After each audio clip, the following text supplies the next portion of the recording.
For 50 years, Pink Floyd fans have been listening to echoes completely wrong. What you think you know about this 23-minute masterpiece is about to change forever. Because hidden beneath those oceanic soundscapes lies a documented story that connects this song to profound themes of human connection, literary inspiration, and revolutionary analog innovation. I'm talking about echoes from the 1971 album Meddle. And today we're diving deep into the real story behind what became Pink Floyd's longest single composition, and perhaps their most misunderstood masterpiece. Nick Mason revealed in his memoir, Inside Out, that echoes grew out of a ping-pong ball being hit against a piano string. This simple accident became the foundation for their most ambitious composition to date. But this wasn't just random experimentation. The band was actively searching for new sonic territories. David Gilmour described Echoes as the one where we were all discovering what Pink Floyd was all about. This wasn't just another song. It was a musical manifesto that would define their future direction. Roger Waters described their creative approach during this period. We were trying to make music that was more atmospheric, more spacey. But the real inspiration went far deeper than space rock imagery, drawing from unexpected literary sources. Here's something most Pink Floyd historians don't know. Echoes was directly inspired by Muhammad Iqbal's 1923 poem, Two Planets. Waters documented this connection, initially incorporating lines from Iqbal's poem in early drafts before revising them to focus on human loneliness and connection. The poem depicts two planets meeting and desiring to unite, but being constrained by orbital laws, symbolizing the impossibility of eternal union. Waters expanded on this planetary imagery to explore feelings of loneliness and the difficulty of genuine connection in modern life, relating these themes to personal experiences, like feeling isolated on a busy London street. Waters called the finished work an epic sound poem, a description that makes perfect sense when you understand its poetic origins.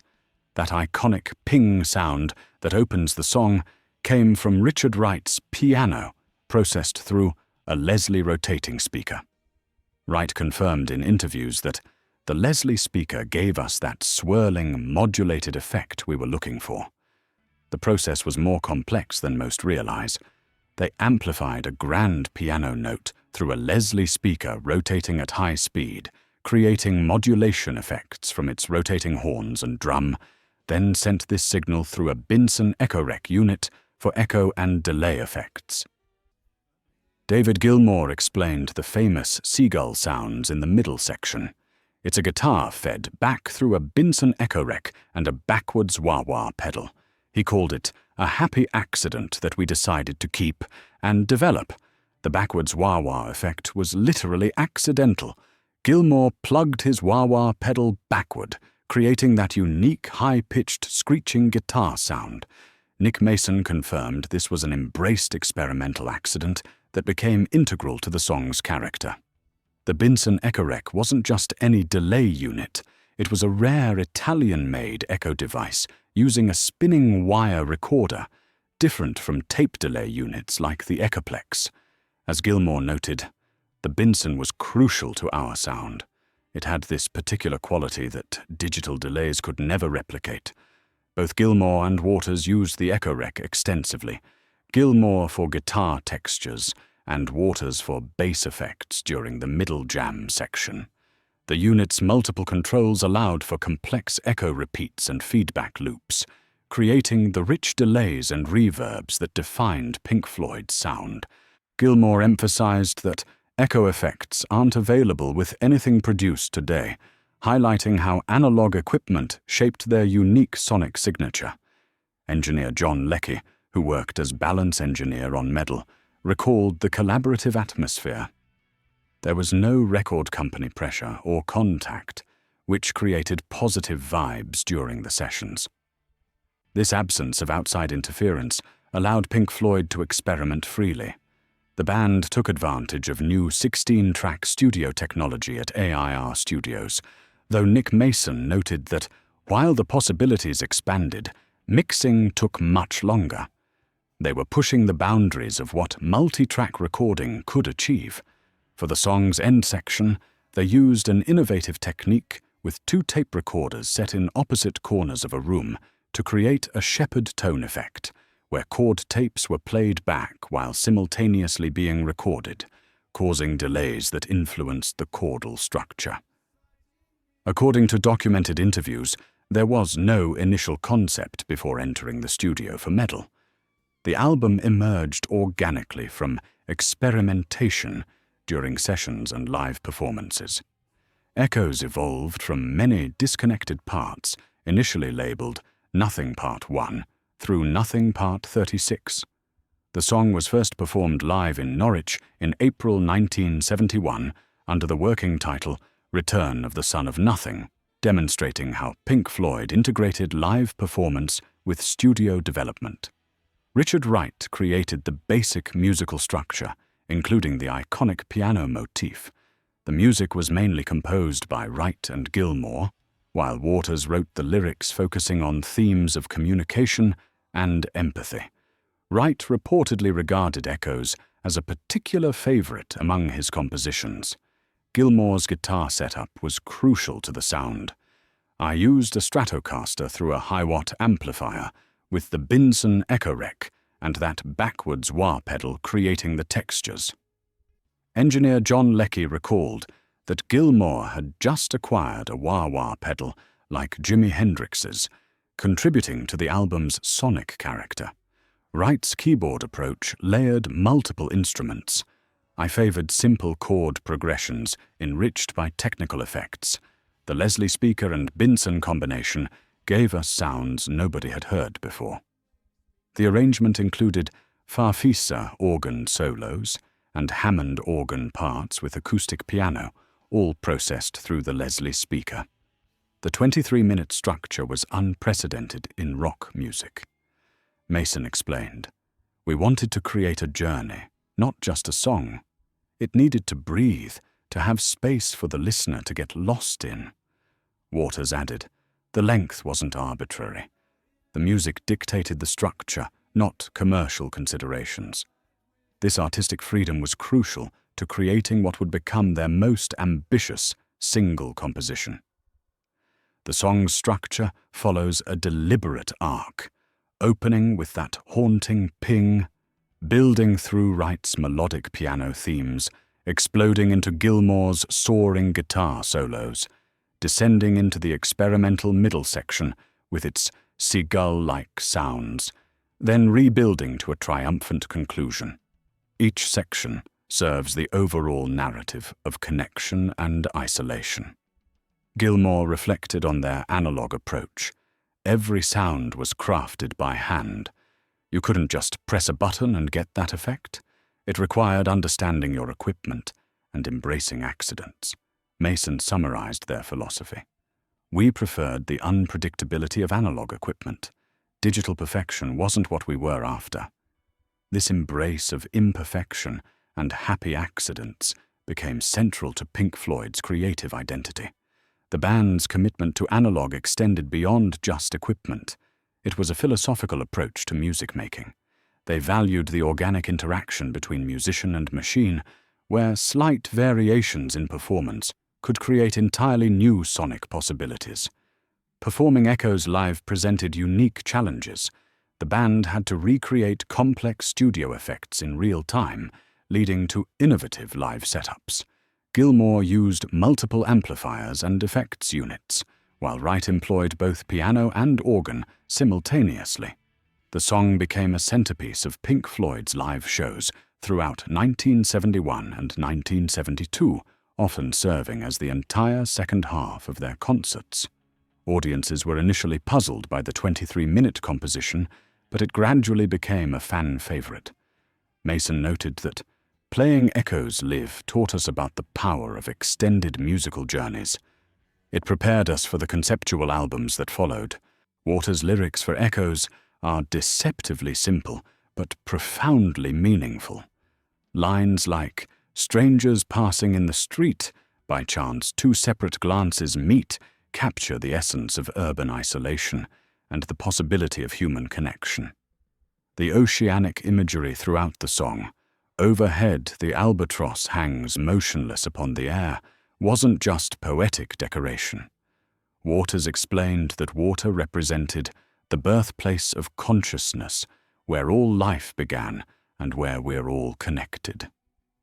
Alan Parsons, who worked as assistant engineer on the Meddle sessions, revealed, "We were pushing the limits of what 16-track recording could do. Every effect was created in real time, no overdubs of effects. This real-time approach gave the recording its organic, breathing quality. The mixing process was revolutionary for its time. The band spent weeks perfecting the balance between instruments, ensuring that each element had space in the sonic landscape. The result was a recording that revealed new details with each listening." Years later, Waters claimed Andrew Lloyd Webber plagiarized echoes for the Phantom of the Opera. He stated, "The main refrain is note for note the same." It's quite blatant. This controversy highlighted just how distinctive and memorable the Echoes melody had become. The accusation sparked debates among musicians and legal experts about the nature of musical inspiration versus plagiarism. While no legal action was taken, the controversy demonstrated the lasting impact of echoes on popular culture. The recording techniques pioneered on echoes influenced countless musicians and producers. The backwards wah pedal technique, the Leslie processed piano, the creative use of the Binson Echorec. These innovations became part of progressive rock's DNA. As Parsons noted, what Pink Floyd achieved on Echoes was taking studio accidents and turning them into musical statements. That approach influenced how we recorded Dark Side of the Moon. The experimental spirit of Echoes directly led to the sonic innovations on Pink Floyd's most famous album. The specific gear used on Echoes has become legendary among musicians and collectors. Gilmour's 1969 Black Stratocaster, the Hiwatt amplifiers, the rare Binson Echorec units. These pieces of equipment are now sought after by musicians trying to recreate that distinctive Pink Floyd sound. Wright's use of the Hammond organ through a Leslie speaker cabinet created textures that had never been heard in rock music. The rotating speakers inside the Leslie cabinet created natural chorus and vibrato effects that couldn't be replicated electronically at the time. Echoes essentially created the template for progressive rock epics. Its combination of complex instrumental passages, philosophical lyrics, and innovative production techniques influenced bands like Yes, Genesis, King Crimson, and countless others. The song proved that rock music could be both intellectually challenging and emotionally powerful, paving the way for concept albums and extended compositions throughout the 1970s. Despite all the documented information about its creation, Echoes retains an air of mystery. The relative scarcity of band quotes about the song's specific meaning actually serves it well. As Wright observed, "Some music is meant to be felt rather than explained." Echoes works on an emotional level that words can't capture. This intentional ambiguity allows each listener to find their own meaning in the music, making it a deeply personal experience for Pink Floyd fans worldwide. Recent research has revealed additional influences on Echoes, including possible connections to classical composers like Debussy and Ravel, whose impressionistic techniques share similarities with Pink Floyd's atmospheric approach. The song's structure also shows influences from Indian classical music, particularly in its use of extended improvisation and cyclical themes. Influences that Waters and the band acknowledged in various interviews about their musical education. The Meddle sessions weren't always smooth. Band tensions occasionally surfaced, particularly between Waters and Wright over musical direction.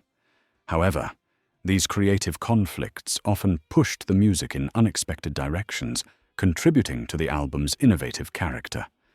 Mason recalled that the best moments came when we stopped trying to control everything and let the music develop naturally.